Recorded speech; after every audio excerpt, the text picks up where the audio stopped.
দর্শক, আপনারা যেখান থেকে দেশ রূপান্তরের সঙ্গে যুক্ত রয়েছেন সবাইকে স্বাগত। আমরা আপনাদেরকে দেখানোর চেষ্টা করছি জামাত ইসলামী সহ মোট 5টি দল আজকে বিক্ষোভ সমাবেশে ডাক দিয়েছেন এবং সেই বিক্ষোভ সমাবেশকে ঘিরে বিভিন্ন দাবি নিয়ে তারা কথা বলেছেন এবং বাংলাদেশে জামাত ইসলামের বিক্ষোভ সমাবেশকে ঘিরে দেশের বিভিন্ন জেলা উপজেলা থেকে বিভিন্ন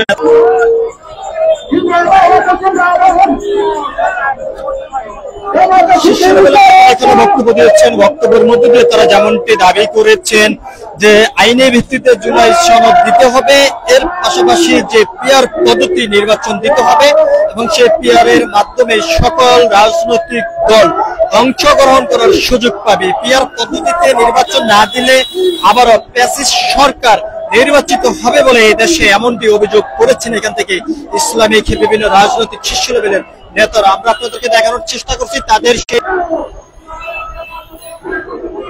বিক্ষোভ সমাবেশকে ঘিরে দেশের বিভিন্ন জেলা উপজেলা থেকে নেতা কর্মীরা এসেছেন এবং এই বিক্ষোভ সমাবেশ থেকে 5 দফা দাবি তুলেছেন এই ইসলামিক দলগুলো। আমরা আপনাদেরকে দেখানোর চেষ্টা করছি যে আজকে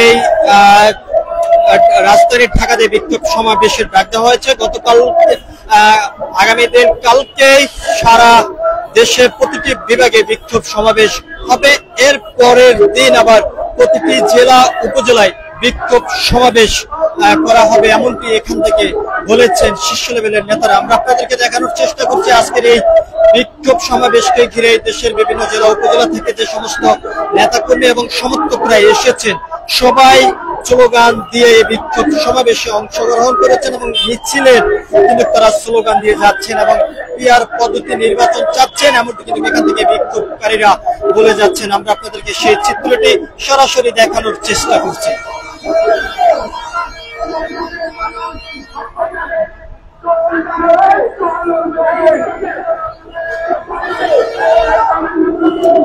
আমরা আপনাদেরকে জানিয়ে রাখতে চাই আজকে বিক্ষোভ সমাবেশ থেকে শীর্ষ লেভেলের নেতারা বক্তব্যের মধ্যে দিয়ে যে দাবিগুলো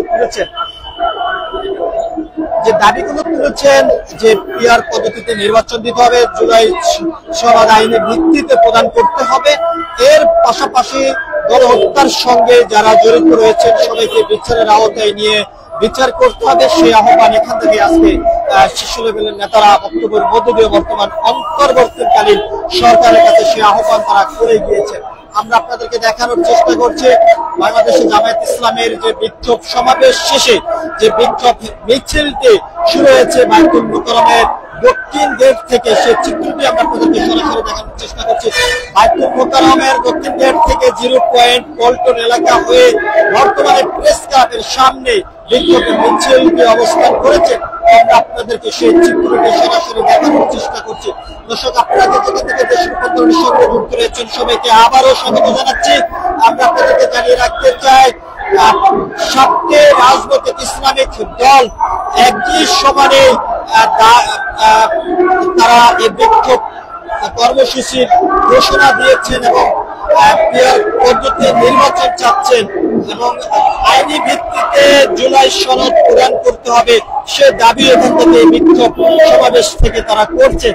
আমরা আপনাদেরকে দেখানোর চেষ্টা করছি। আমরা আপনাদেরকে আরো একটি বিষয়টা জানিয়ে রাখতে চাই, আজ দুপুর 3টার পর থেকে পল্টন এলাকা, মৎস্য ভবন, সচিবালয়, মতিঝিল সহ আশপাশের সকল এলাকায় যানজট দেখা দিয়েছে। আপনাদের দেখেছি। আমরা আপনাদেরকে আরেকটি বিষয়টা জানিয়ে রাখতে চাই, এখান থেকে আজকে বিক্ষোভ সমাবেশ থেকে যেমনটি দাবি করেছেন ইসলামিক রাজনৈতিক দলের শীর্ষ লেভেলের নেতারা, যত সময় পর্যন্ত সরকার তাদের এই দাবি বাস্তবায়ন না করবে তত সময় পর্যন্ত তাদের এই বিক্ষোভ কর্মসূচি চলমান থাকবে এমনটি কিন্তু এখান থেকে বাংলাদেশের জামায়াত ইসলামের শীর্ষ লেভেলের নেতারা কিন্তু এখানে বক্তব্যের মধ্যে দেখে এমনটি কিন্তু তারা বলেছেন। আমরা আপনাদেরকে দেখানোর চেষ্টা করছি বাংলাদেশ জামায়াত ইসলামের বিক্ষোভ সমাবেশ থেকে সরাসরি যুক্ত হয়ে।